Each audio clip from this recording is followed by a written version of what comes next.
My dear students, I welcome you to the second part of the literary term empathy and sympathy. The writer usually tries to control the reader's sympathy towards certain characters. आता हा जो लेखक असतो हा नेहमी असा प्रयत्न करतो की त्यांनी नियंत्रण ठेवावं. कोणावर? वाचक जे वाचतायत त्यांची करुणा त्यांनी काही विशिष्ट पात्रांपुरती मिळवावी आणि तो सतत प्रयत्नशील असतो की त्या पात्रांबद्दल वाचकाला करुणा वाटली पाहिजे, सहानुभूती वाटली पाहिजे.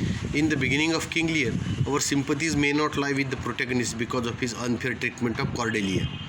But as the play progresses, Shakespeare makes the audience sympathize with Lear. आता किंग लिअरच्या सुरुवातीला आपली जी काही सिंपथी आहे, सहानुभूती आहे, ही त्या मुख्य नायकासोबत जात नाही, म्हणजे किंग लिअरसोबत. कारण काय करतो तो? अतिशय वाईट पद्धतीने त्याची लहान मुलगी असते कॉर्डेलिया, तिला वागवतो, तिला हकलून देतो. पण जसजसं हे नाटक पुढे सरकत जातं, आपल्याला किंग लिअरबद्दल जो राग असतो सुरुवातीला तो कमी होत जातो आणि प्रेक्षकांना वाटायला लागतं की अरे रे रे, लिअरबद्दल खूप वाईट झालं, लिअर चांगला राजा आहे, त्याचे खूप हाल होत आहेत, आपली सहानुभूती त्याला मिळत जाते. Recent theorists, especially in post-colonial and feminist criticism, recommend that readers be aware of such manipulation by the author and maintain an emotional distance when studying texts. आता आजकालचे जे काही सिद्धांतकार आहेत, खास करून पोस्ट कॉलोनियल म्हणजे स्वातंत्र्यानंतर जिथून कॉलनी इंग्रजांची संपली तिथून, आणि फेमिनिस्ट क्रिटिसिझम म्हणजे स्त्रीवादी जे टीकाकार आहेत, त्यांनी आपल्याला असं रेकमेंड केलं, अशी शिफारस केली आहे की तुम्ही सावध राहा. हे लेखक लोक मॅनिप्युलेशन करतात, आपल्याला त्यांच्या चलाखीनी काही विशिष्ट पात्रांबद्दल सहानुभूती मिळवतात. पण आपण काय करायला पाहिजे की एक भावनिक अंतर राखलं पाहिजे. असे जे टेक्स्ट आपण वाचतो, असे जे पुस्तक वाचतो, त्यापासून थोडं आपण भावनिक अंतर राखलं पाहिजे. आपलं मन कोरं ठेवून आपण त्या पुस्तकांचा अभ्यास केला पाहिजे.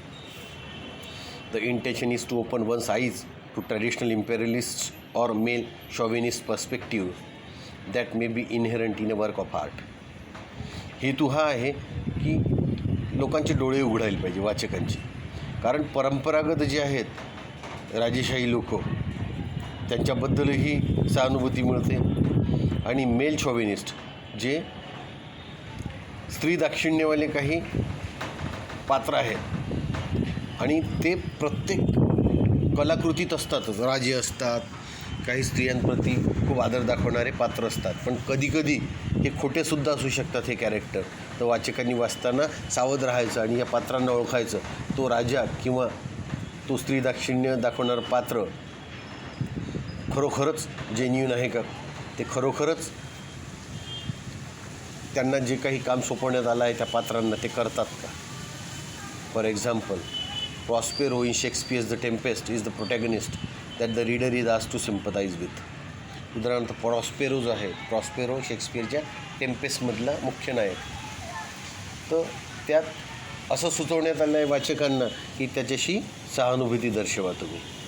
However, modern day critics point out Prospero's colonial subjugation of Caliban, who come across as a more sympathetic character in this regard than Shakespeare's contemporaries would have thought of him.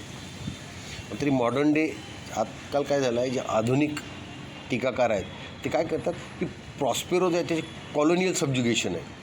कॅलिबान जो आहे त्यातला, त्या कॅलिबानला हा शरण जातो प्रॉस्पेरो.